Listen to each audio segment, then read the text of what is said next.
अपने घर का सपना, घर का ख्वाब सभी का होता है, लेकिन हर किसी का पूरा हो नहीं पाता। आपके सपने को पूरा करने में बड़ी भूमिका निभाने वाले रियल एस्टेट के बड़े दिग्गज रोनिल शाह हमारे अगले मेहमान हैं, जो लाखों लोगों के सपनों को देंगे उड़ान। चलिए सीधे उन्हीं को सुनते हैं। रोनिल शाह रियल एस्टेट के क्षेत्र में माहिर। Somehow by 2013-14 I got opportunity to get into real estate. एक joint venture project से। जिनकी सोच से पूरा हुआ घर का सपना। Everybody is easy going and approachable. तो यही रहता है कि कस्टमर इजी, वो क्या कहते हैं, वो फैमिली वाली फीलिंग आती है। हर सिर पर छत के लिए किया काम। स्टूडेंट हाउसिंग और को लिविंग के ऊपर फोकस कर रहे हैं और रेंटल इनकम के ऊपर फोकस कर रहे हैं। शान की पहचान Gujarat first.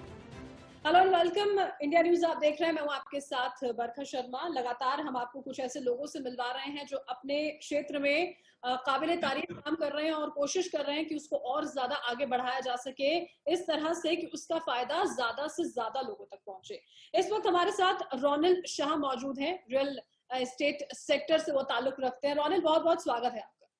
Thank you. Ronil, आपसे बातचीत का सिलसिला मैं शुरू सबसे पहले इसी बात से करना चाहती हूँ कि देखिए, अगर 2013 से अब तक की बात करें, 7 साल का आपका वक्त, 11 शानदार प्रोजेक्ट्स जो आपने यहाँ पर पूरे किए हैं, तो आप आज यहाँ इस मुकाम तक पहुंचे हैं। लेकिन ये इस सब की शुरुआत कैसे हुई थी? रोनिल के दिमाग में आखिर कहाँ से आया कि हाँ, यहाँ जाना चाहिए, इस सेक्टर में काम करना चाहिए?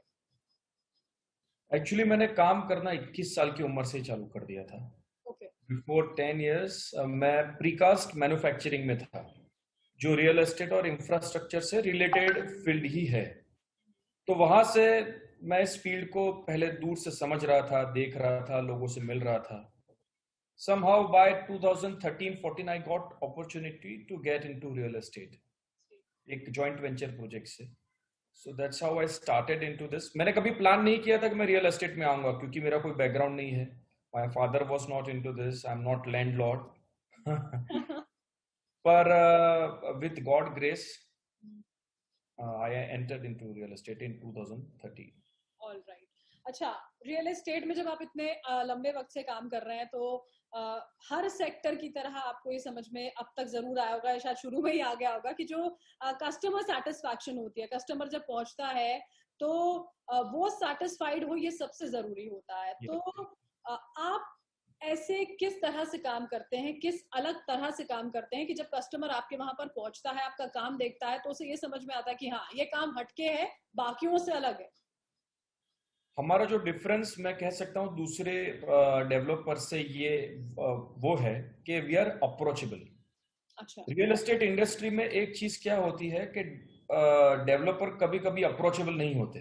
क्या कस्टमर का अगर कोई प्रॉब्लम है, उसको कुछ मॉडिफिकेशन चाहिए, कुछ समझना है, किसी चीज का क्लैरिटी चाहिए, तो उसको बहुत देर लगती है, पहुंच नहीं पाता, क्लैरिफिकेशन नहीं मिलता।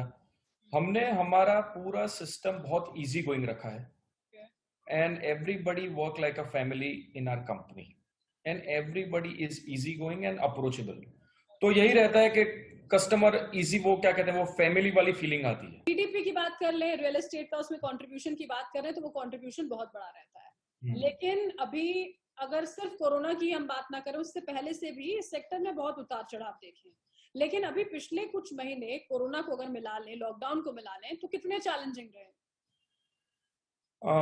पिछले कुछ महीने आफ्टर लॉकडाउन चैलेंजिंग थे, पूरी इंडस्ट्री के लिए थे।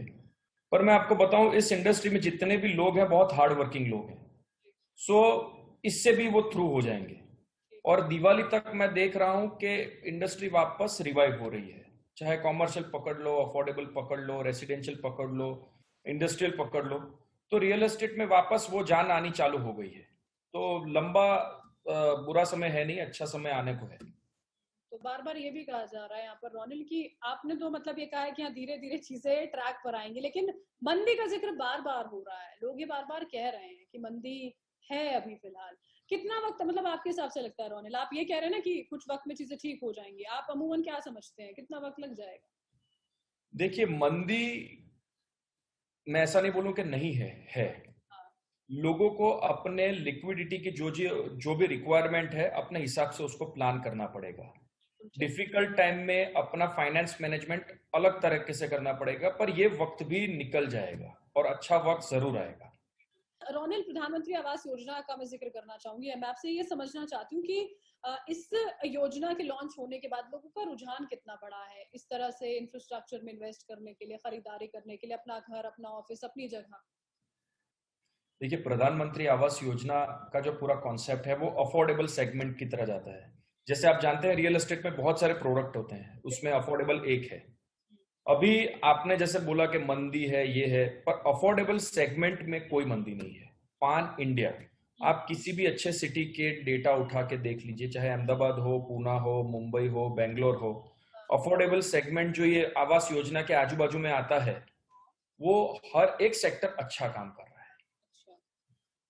तो ये चीज है। बिल्कुल, तो सेक्टर्स अच्छा, लेकिन लोगों के बारे में भी थोड़ा सा मुझे बता दीजिए। आपने सेक्टर्स का तो बता दिया, क्योंकि लोग जब आपके पास पहुंचते हैं, आपकी टीम के पास पहुंचते हैं, फुटफॉल की मैं बात कर लूं कि लोग कितने ज्यादा और एक्टिव हो गए हैं इस योजना के बाद कि नहीं, हमें भी जाना चाहिए, अपना घर होना चाहिए, और इसके लिए सरकार काम कर रही है तो बाकी लोग भी समर्थन कर रहे हैं। एब्सोल्युटली। देखिए, लॉकडाउन के बाद क्या हुआ है कि जो लोग पहले रेंट में रहते थे, वो लोग अभी खुद का घर लेना चाहते हैं। प्रधानमंत्री आवास योजना में क्या होता है कि जैसे अगर उन्होंने लोन ले ली, यानी दे आर फर्स्ट बायर, तो 2.5 लाख रुपए तो सरकार ही उनको देती है।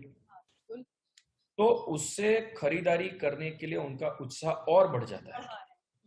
इसीलिए लोग भी पॉजिटिव है और ये सेक्टर भी बहुत ही अच्छा कर रहा है। चलिए, ये बहुत अच्छी बात है कि लोगों में इसको लेकर और ज्यादा एनकरेजमेंट आ रहा है कि हाँ, अगर आप लोन लेते हैं, आपको सरकार से मदद मिल रही है, तो आपका खुद का आशियाना हो सकता है। हमारे भारत में, रोनिल, आप जानते हैं, सबसे बड़ी अगर किसी की इच्छा और सपना होता है तो वो यही होता है कि आपका खुद का घर हो।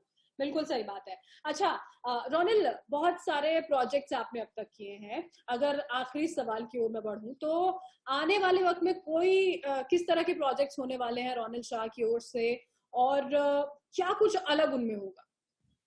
देखिए, आने वाले कुछ महीनों के अंदर हम लोग करीबन 3 से 4 नए प्रोजेक्ट्स लेके आ रहे हैं। ठीक। उसमें अलग ये है कि जैसे हम लोग स्टूडेंट हाउसिंग और को लिविंग के ऊपर फोकस कर रहे हैं। अच्छा। और रेंटल इनकम के ऊपर फोकस कर रहे हैं। मेरा ये मानना है कि इंडिया में जिस तरीके से एफडी के रेट्स कम हो रहे हैं, फ्यूचर में लोगों को अपनी फिक्स इनकम के लिए रेंटल पे ही निर्भर रहना पड़ेगा। तो हम रेंटल के लिए बहुत सारे प्रोडक्ट लेके आ रहे हैं जिसमें 10 साल 15 साल के कॉन्ट्रैक्ट हो।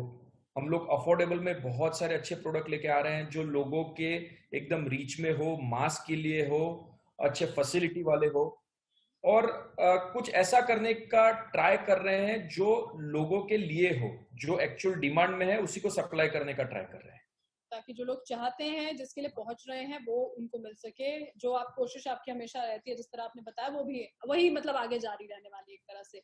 बहुत बहुत शुक्रिया रोनिल, आप हमारे साथ जुड़े। बहुत अच्छी बातें हैं जो आपने साझा यहाँ पर की हैं, कुछ ऐसी इंसाइट जो इस पूरे सेक्टर से जुड़ा हुआ है वो आपने हमको यहाँ पर बताया।